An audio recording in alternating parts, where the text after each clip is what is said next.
All right, guys, welcome back to our teaching in the Gospel of Mark.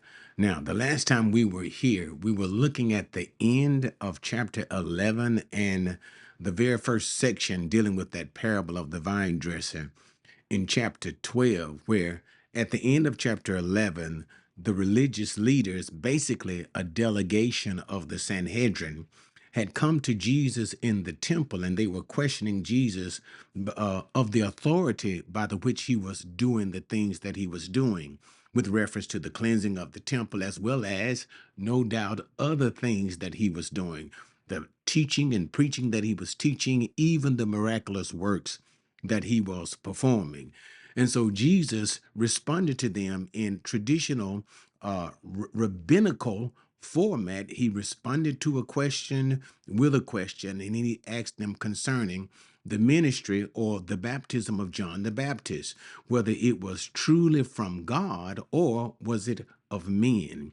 And hypocritically, the Pharisees answered because they were self serving and only were concerned not about the truth, but about self preservation. They thought to themselves, if we should say from God, then Jesus would respond immediately. Then why didn't you believe John? That is, John the Baptist spoke of Jesus and Jesus being the true Messiah. But if they should say from men, all the people considered John to be truly a prophet, and they feared for their lives because they might end up being attacked ultimately by the people. And so, thus, in self serving fashion, they just simply said they do not know. But had they answered the question, believing that it was truly from God, that is, John's baptism, it was the authentication that Jesus' authority was divine. That is, since John spoke and pointed to Jesus as the Messiah, it was affirmed to John, and John himself spoke and identified Jesus as the Messiah. By being the Messiah, this was the authority that Jesus needed. But nevertheless, they didn't answer the question because they rejected both John as well as Jesus, and thus Jesus refused to answer their question. Now, in response to this, Jesus gave them a parable of a landowner, a person who had bought a piece of land and preparing that land for production in vine. He wanted to get the fruit of the vine. He created a vineyard.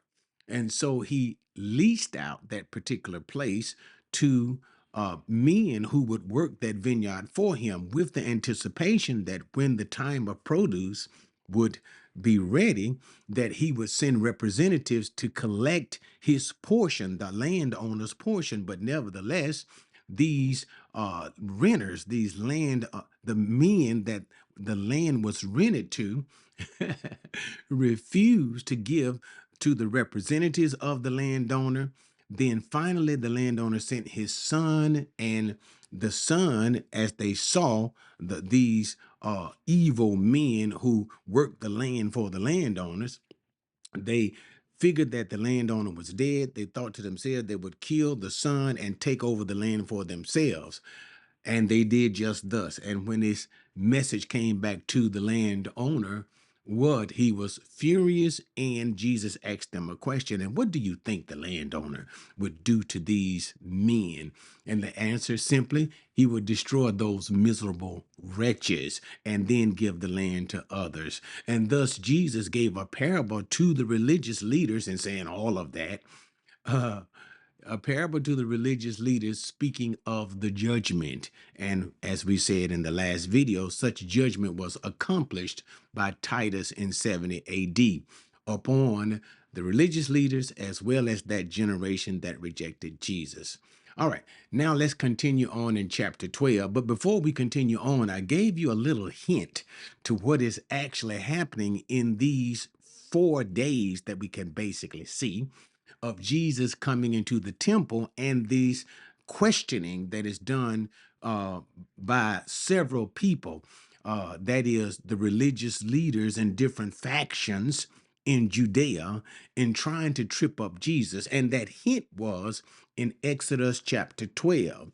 And if you'll notice, before we'll continue in our study today, In Exodus chapter 12, once the lamb, first the lamb has to be a qualified lamb, a lamb without blemish, the Passover lamb. That's what we're talking about. And remember, this is the season of the Passover. This is also the time to the which Jesus will give his life. Jesus is the great Passover lamb. What did John the Baptist say when he saw Jesus? Behold the Lamb of God. This was in reference to the Passover lamb that was given on behalf of the people so that what death would pass them over, going all the way back to that which was commanded them by Moses. But the point is, notice that it was the 10th of Aviv, also called Nisan, but the 10th of Aviv, that the people were to get the lamb out. And then the lamb was to be destroyed, the lamb was to be killed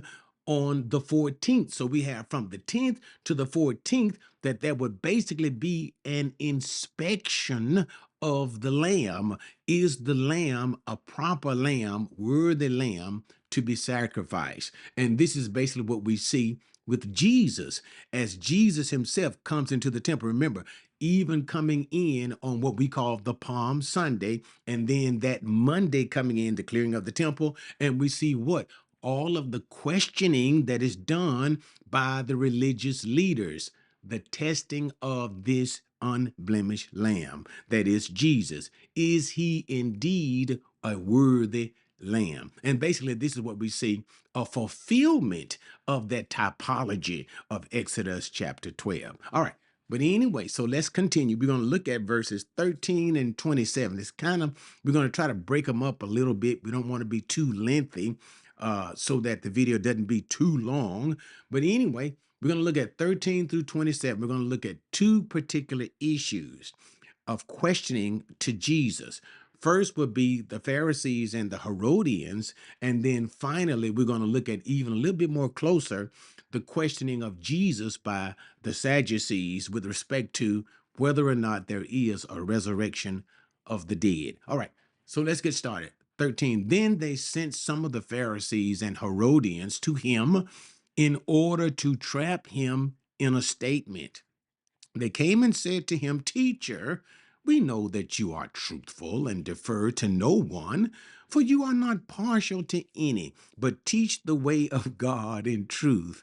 Is it lawful? I'm saying this tongue in cheek because I can just see their hypocrisy as they're speaking to Jesus. But anyway, is it lawful to pay a poll tax to Caesar or not? Shall we pay or shall we not pay? But he, knowing their hypocrisy, said to them, Why are you testing me? Bring me a denarius to look at it. They brought one, and he said to them, Whose likeness and inscription is this? And they said to him, Caesar's.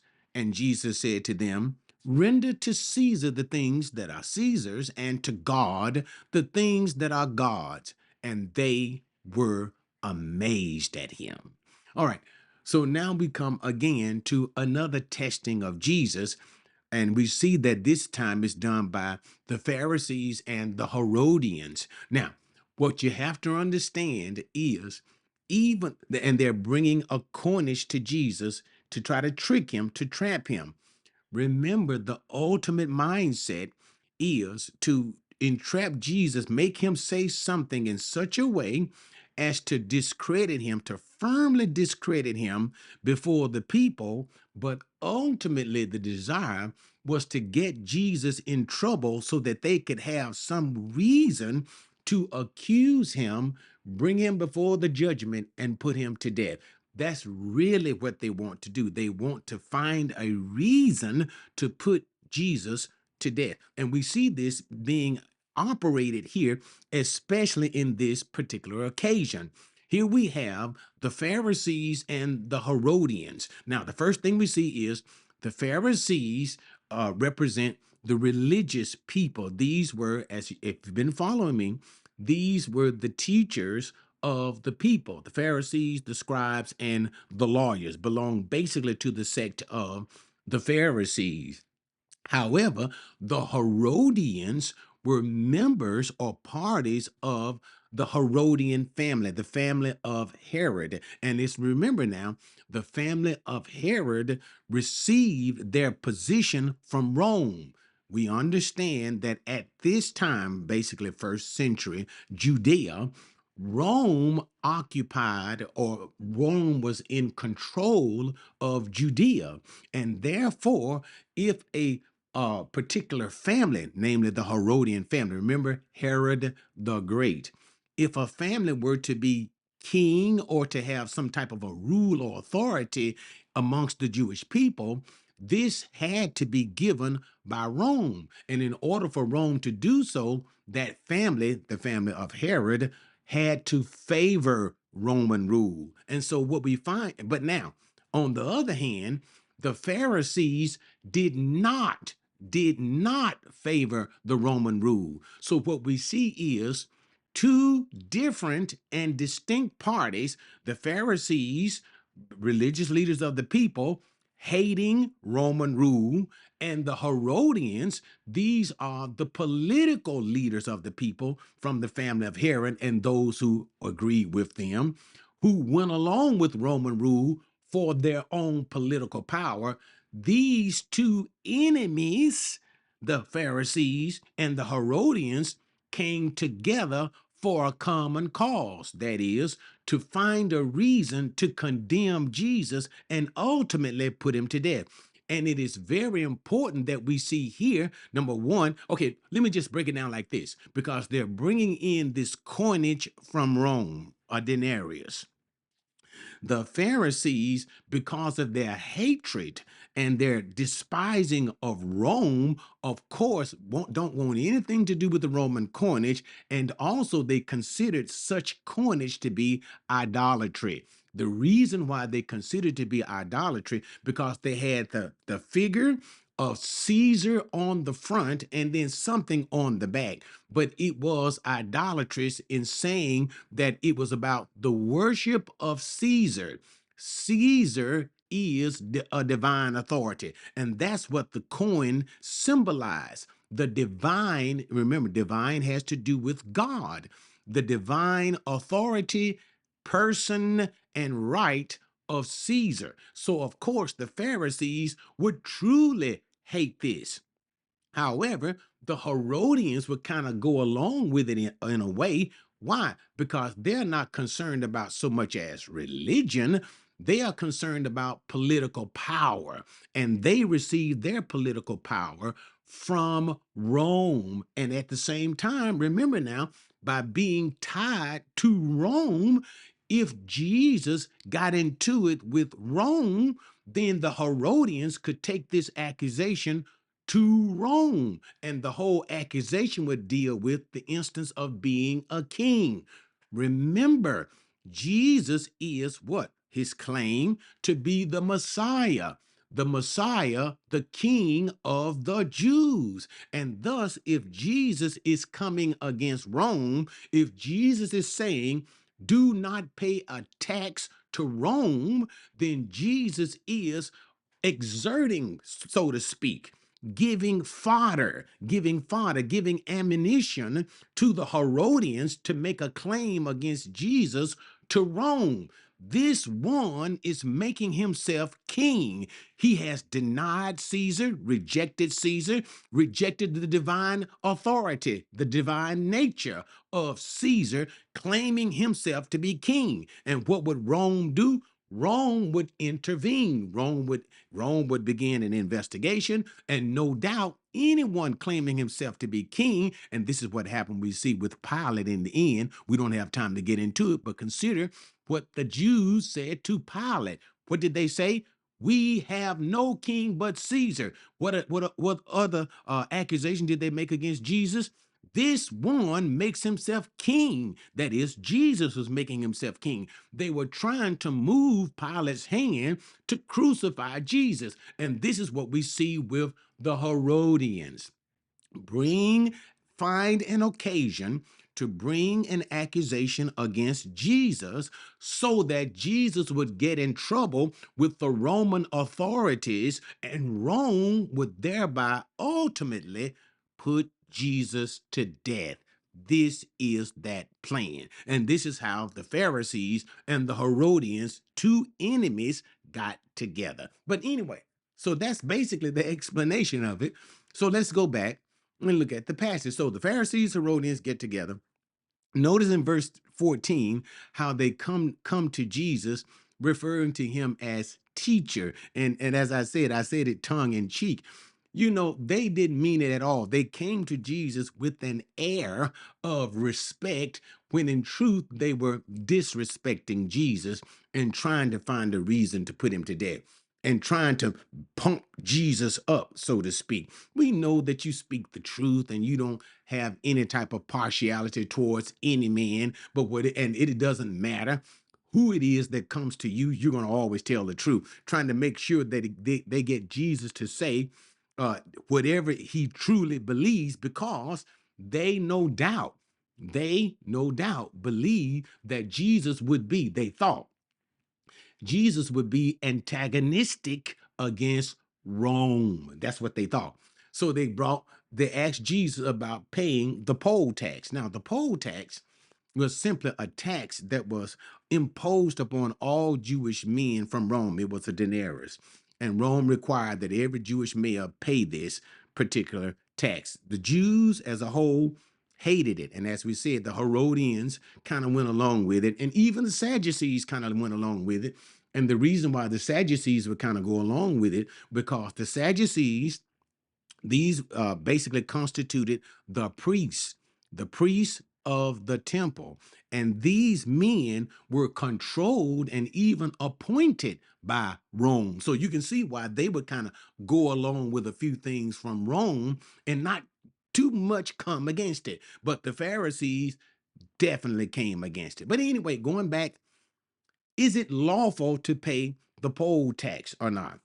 And so what they were trying to do was get Jesus caught in between two issues. Now, the Pharisees, the idea, think about it, in a sense of representative of the common Jewish idea, the common Jewish man who would hate Rome and therefore hate the Roman taxes. But then, so if Jesus said, what? Fine, pay the taxes. Yes, it is lawful to pay the taxes. That would incur the wrath of the common people with the Pharisees who hated Rome and hated Rome taxes. So if Jesus said, yes, pay the taxes, trouble with the people. If Jesus said, no, don't pay the taxes, it'd be trouble with the Herodians. Why? The Herodians were the family put in power, or the people, that sect put in power by the Rome. They favored the Romans, and therefore they would tell it, if you'll let me say it that way, on Jesus and get Jesus in trouble with Rome. So they were trying to put Jesus that no matter what he said, Jesus would be in trouble one way or another. And so Jesus understood that they were testing him and that their motives were not pure. Their motives were evil. And so Jesus called them rightly so what? Hypocrites, knowing their hypocrisy. He asked him, bring a denarius to him. And so they had to go and get the coin, bring the coin to Jesus. And Jesus instructed them to look at the coin. What do you see? They said, Caesar. So on the back of the coin would be Caesar. On the other side of the coin would be some kind of emblem, usually some type of an animal or not. However, the idea of the coinage would be to recognize the divine. Now, I cannot say that enough. Divine person and authority of Jesus. Remember, it's all about the emperor worship. This is what was going on. And thus, this was entailed on the coinage. So Jesus, they brought the coin to Jesus. Jesus asked them, whose picture, who do we have on the inscription, likeness and inscription? And they just simply said, Caesar.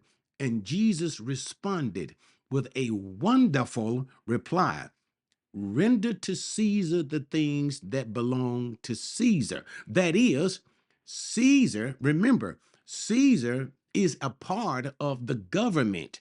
Caesar is the government. Rome is in control of Judea. And therefore, all of the so-called benefits, if you let me say it that way, the benefits of government that Rome gives. Remember, okay, I don't want to go too far into this, but remember what the Apostle Paul said in Romans 13. In Romans 13, the Apostle Paul was talking about paying of taxes and honoring government officials. That is, yeah, as Christians, we still are subject to and we respect the government, knowing that the government itself is an instrument given from God. And so, thus, Jesus recognized Caesar in this position. Caesar is the Roman government, and therefore, whatever respect and whatever taxes that are due to the government, these taxes should be given.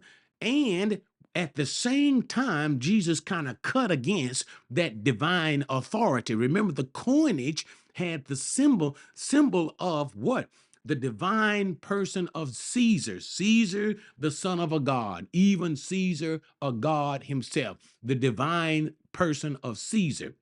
So Jesus kind of cut against that when he continued in saying, and render to God the things that are God. In other words, there is government and there is a respect due, Romans 13, even to government, and there is a true God, a one true God, and that is not Caesar. And therefore, you render to God the things that belong to God. And the question becomes, and what belongs to God? Everything. Everything. So fine, give Caesar the coinage to him that he may run his government, but you give your all to God. And so, thus, with that answer, Jesus really took no side in particular, but nevertheless, he answered the question marvelously and caught them all by surprise. And that's why I said, what, in verse 17? And they were amazed at him, amazed at his wisdom, amazed at his answer, and they could not trap him and put him to death. But we continue, verse number 18. So now come the Sadducees. Now, what is important to remember about the Sadducees is the belief system of the Sadducees. So let's just talk about some of them. The Sadducees they believed in God. However, they did not believe in angels. They didn't believe in angels. They did not believe in spirits. They did not, they only accepted the Pentateuch. The Pentateuch are the first 5 books of Moses. They rejected all of the oral teachings of the Pharisees, of the scribes and the Pharisees. They did not receive any other literature to be binding upon their belief system except the Pentateuch, the first 5 books of Moses. And also, too, and most importantly, as we move into this particular section, they did not believe in the resurrection of the dead. They believed that once a man died, such a one became extinct. Notice what I said, became extinct. There is no continuity of the spirit. In other words, once the body dies, the spirit of a man, the soul of a man remains alive. They did not believe in that. They believed in extinction. Okay? So, no resurrection of the dead. And this is the question that they came and poised to Jesus in hopes of not so much. Now, here, the Sadducees were not trying to trap Jesus per se in such a way that it would bring Jesus to death, but they were trying to make a fool out of Jesus in the same way they have no doubt made a fool out of the Pharisees. Now, let me say this concerning the Pharisees. All of those things that I said, for the most part, that the Sadducees did not believe in, The Pharisees believed in all of them. They believed in the resurrection of the dead. They believed in angels. They believed in spirits. So they believed in these things. And also, too, they believed, of course, the oral tradition taught by the elders and the other parts of the scriptures, the prophets and the writings. They took these things also to be binding. So, what happened, let me give you a figure of a sense. The Pharisees would have come to the Sadducees would have come to the Pharisees with this particular question that we're going to talk about it, of course, that they are presenting to Jesus, and they stumped the Pharisees every time and made the Pharisees look foolish in their belief concerning a resurrection of the dead.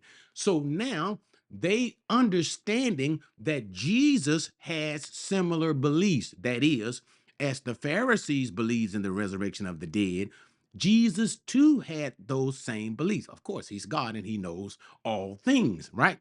And mean it now. Not all, but Jesus would be more in line with the Pharisees than the Sadducees as far as the belief and doctrinal system is concerned. He'll be more so in line, not with every single thing.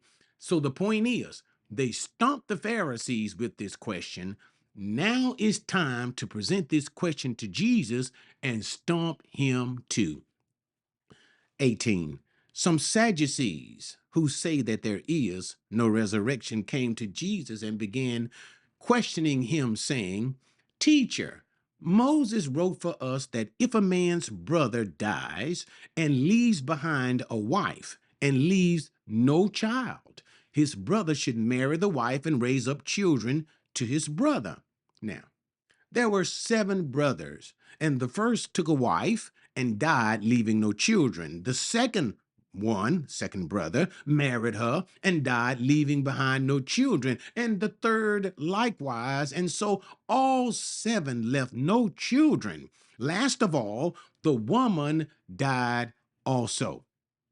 Now, in the resurrection, when they rise again, which one's wife will she be? For all 7 had married her. Jesus said to them, Is this not the reason you are mistaken, that you do not understand the scriptures or the power of God? For when they rise from the dead, they neither marry nor are given in marriage, but are like angels in heaven. But regarding the fact that the dead rise again, and have you not read in the book of Moses, in the passage about the burning bush, how God spoke to him, saying, I am the God of Abraham and the God of Isaac and the God of Jacob. He is not the God of the dead, but of the living. You are greatly mistaken. All right. So now let's examine this particular passage as the Sadducees take their time or take their opportunity to try to discredit Jesus before the people. As it opens up again, and as we've already stated, the Sadducees come to Jesus to question him, want to make him look foolish. And it says clearly what? Say the Sadducees say that there is no resurrection of the dead. So this is the very premise of their question, and this is what they believe, and this is how they want to stump Jesus. And again, they come to Jesus with this false respect. Teacher. And notice again, they say Moses, they quote about what Moses says. Now, without me making a great to do about that, remember what I said to you earlier. The Sadducees only accept the first 5 books, the Pentateuch, the books of Moses, as being authoritative and legally binding upon them. That is, the books of the law. And so they quote what Moses said about levirate marriage. And this is in Deuteronomy, I think maybe chapter 25. And the point is that if in the levirate marriage, if a man should marry a woman and should die before having a child, then the brother of that man is obligated to marry that man's wife, and the first son should be called after the name of the brother who died. And this was done to leave an inheritance to the dead brother so that his name will not be wiped out in Israel, to maintain that dead brother's inheritance. And that's the idea of what's going on. So, whether or not this occasion actually happened or not, we don't know. Some believe it did, some believe it did not. But nevertheless, it's the posit that they are bringing before Jesus.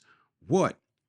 A man married a woman, no children, and therefore his brother took him up.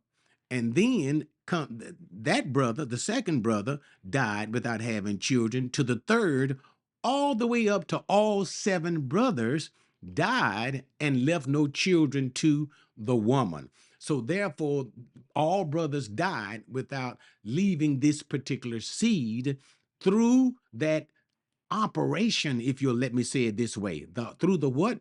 Operation of marriage. Because the whole point, bring about a seed through marriage, through the marriage. And so now, after positing this, they said, now, in the resurrection, that is, in the sense of, since you say that there is a resurrection, whose wife will she be? Why? Because all seven brothers had her to marry. So when they rise, she had already married all seven of the brothers. Which one, which brother shall she be married to in the resurrection? Since this is what you guys say, as the Sadducees would say. And so Jesus responded to them, what? He said, you are mistaken. I like when it says mistaken, because actually the word comes from planao, which means deceived. So it's really a strong kind of a rebuke. You don't know what you're talking about. You have been deceived. What?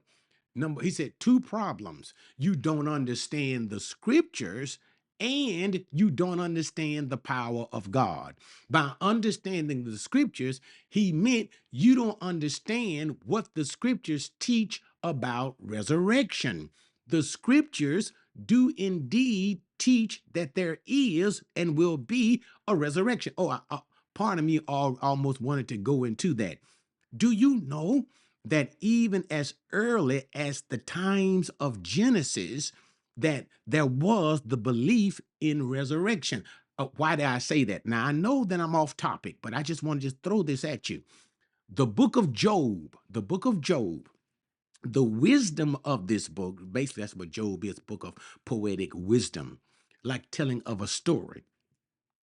Job was written believing around the times of the event, around the time early with Genesis. So Job is, even though we find Job as it is sectioned in our English Bible, in the poetic section of the division, the actual events and timing of Job was very early, a Genesis type thing, really early in those times, like Abraham and times like that.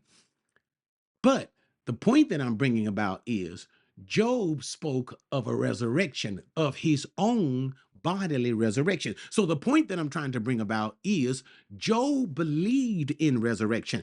Even Abraham believed in resurrection. And we're not going to go through all of that as we talk, as the writer of Hebrews does for us in chapter 11, the chapter of faith. But enough. Let's go. So what happened? Jesus said, you don't understand the scriptures and the power of God. And it's almost incredible to me that they couldn't understand this for themselves. By the power of God, Jesus meant God has the power to raise people from the dead. And just think about it. If God has the power to create the unfathomable, almost seemingly infinite universe that he has created, it's a small thing for God to raise the dead. Look at what he has done in creation. Can you limit the power of God so that he cannot raise the dead? And that's basically what Jesus is saying. But he continued on. What? When the dead rise. So he for when they rise from the dead. Now notice in verse 25. So therefore Jesus is affirming there is a resurrection from the dead when he says, for when they rise from the dead. And again, he is also dealing with their concept, their false and wrong-headed understanding of what life will be like in the resurrection. Notice what he says. They neither marry nor are given in marriage. In other words, marriage is given basically in this life. Marriage is given in this life because of for procreation, for the growing of the human race, right? But in that next life, in the eternity thereafter, there is no need of procreation. There is simply the continuation. All things will continue in eternity, in a set state. And therefore, there is no more marriage. There is no more need of marriage. There is no more need of procreation. So Jesus says, in that day, what? They don't marry. They will neither marry or be given in marriage. And their fathers won't give their daughters to be married, and sons won't be given their fathers won't be given their sons for marriage. They don't marry anymore. But then Jesus continues to affirm the existence of angels. Notice, but are like the angels in heaven. Remember, the Sadducees did not believe in angels nor in nor spirits. So what does Jesus do? He attacks them in two ways: the resurrection of the dead and also of angels.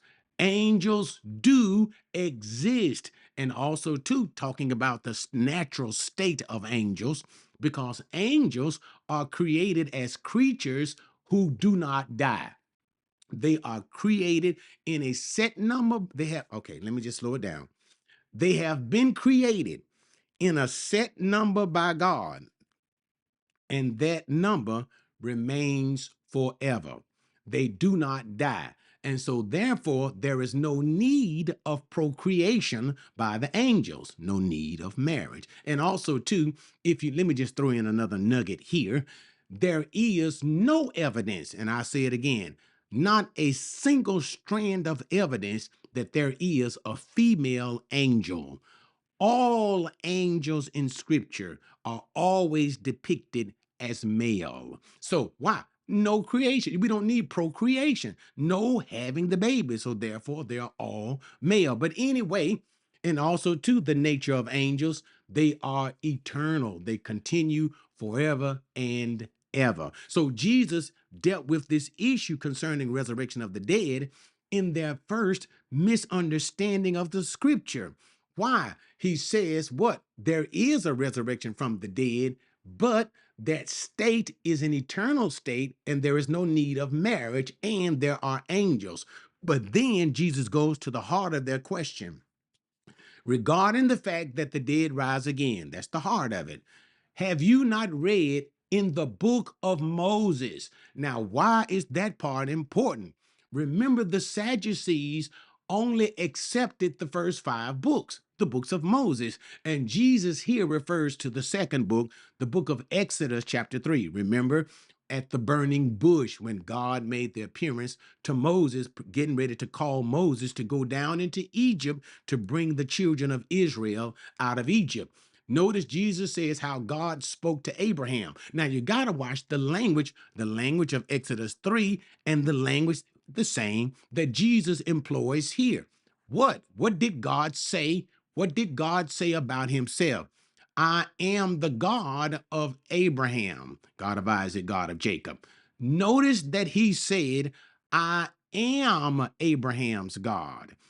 If Abraham, Isaac, and Jacob were dead, if Abraham, Isaac, and Jacob were dead in that sense of the Sadducees no longer existing, God would not have said, because at the time, okay, let me slow it down. At the time of Moses, Abraham, Isaac, and Jacob were dead centuries ago, hundreds of years ago. Had they been dead in the sense of the Sadducees no longer existing, God would have said, I was the God. Do you get it now? And that's the beauty of what Jesus is driving home.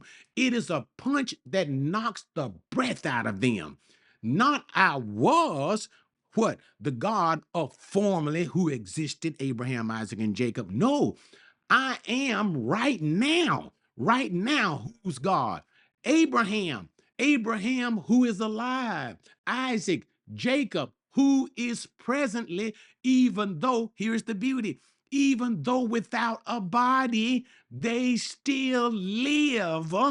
I am their God. So he spoke of it in a continuing present tense. In other words, there is life after the shedding of the body, after death, and there will be, therefore, because of this, a resurrection of the dead. But let's go on. I am the God of Abraham, Isaac, and Jacob. So Jesus spoke of the continuing aliveness of these men before God, even at the time of Moses, to speak that there will be resurrection of the dead. So he just simply says at the end, what? He is not the God of the dead, because he didn't say he was the God of Abraham, but he is the God. But he is the God of the living. And then Jesus kind of shook his head at the end to say, you have been greatly deceived, mistaken, deceived into believing that there is no resurrection of the dead. All right. Thank you guys for joining me so much. Let's do our quick review of this. We have two groups of people that come to Jesus, and the whole issue is, as we said earlier, fulfilling of the typology of Exodus chapter 12 with the testing of the lamb. The lamb must be tested between the 10th and the 14th, and then on the 14th, the lamb is to be sacrificed. And thus we see the lambs to be tested to be proven one without blemish. And thus we see with Jesus, the true Lamb of God, being tested by the religious leaders and him showing himself truly without blemish, to be perfect without fault in any way. So what do we see? The Pharisees and the Herodians, two groups who have very different beliefs, who are really enemies themselves, but nevertheless, because they got something they want to do, they want to get rid of Jesus, they put aside these things and come to Jesus, testing Jesus, asking Jesus whether or not it was legitimate. It is the right thing to do, lawful, to pay the poll tax to Caesar, to pay to Rome. Jesus understanding and acknowledging their hypocrisy, knowing that they had malintentions in their heart. Hypocrisy. Bring a coin to me. So they went and got a coin, a Roman denarius, to Jesus. He asked them about what is on the face of this coin. Caesar, look, flip it over, flip it over, flip it over. What do you see? All of these things are images and things pertaining to Caesar. Jesus answered, then therefore you render to the government of Caesar the things that support the government of Caesar, and everything else you give that to God the things that are God. And thus he silenced the Pharisees and the Herodians, and they were astounded at his answers. Then next you have the Sadducees. They were, okay, give us our time. It's our time. See if we can get him. And so they come, and the Sadducees had a belief that there is no resurrection of the dead, no spirits, no angels, none of these things. And they had no doubt squashed the Pharisees, who do believe in resurrection of the dead, a number of times with this particular question. So they came to Jesus and said, there was a man who married a woman, and the man died without having any children. So his brother came and took the woman, and then the brother died, no children, to the third, all the way up to the seven. All seven died having no children by this woman. Now, since you say that there is a resurrection of the dead, when they do rise, whose wife shall she be? And you can see them in themselves saying, gotcha, gotcha, gotcha. And Jesus looked at them and said, you have been deceived greatly. Number one, you don't understand the scripture. That's a big blow. That probably knocked the wind out of the air out of their sails, to their egos. Then you don't understand God's power. Number one, the scriptures itself affirms that there is a resurrection from the dead. First of all, you got to understand the quality of life. There is a resurrection from the dead. What? When they do rise, the quality of life, they neither marry nor are given in marriage. They are eternal like the angels. Another blow to the Sadducees. There are angels, and the angels continue what? Forever. Thus, those who rise from the dead continue forever, but they don't marry. Why? There is no need of procreation. But directly to your question, thou have you not read, since you say that you hold to the 5 books? Let's look at the second book, the book of Exodus. When God appeared to Moses in the burning bush, how did God speak of himself, and how did God reference Abraham, Isaac, and Jacob? He said, I am the God of Abraham, Isaac, and Jacob. He did not say I was, because Abraham and Isaac and Jacob no longer exist. No, they are existing right now, and I am their God. Therefore, understand, God is not the God of the dead, but the God of the living. And of course, he silenced the Sadducees. All right. Thank you so much, guys, for joining me in that. Join me as we continue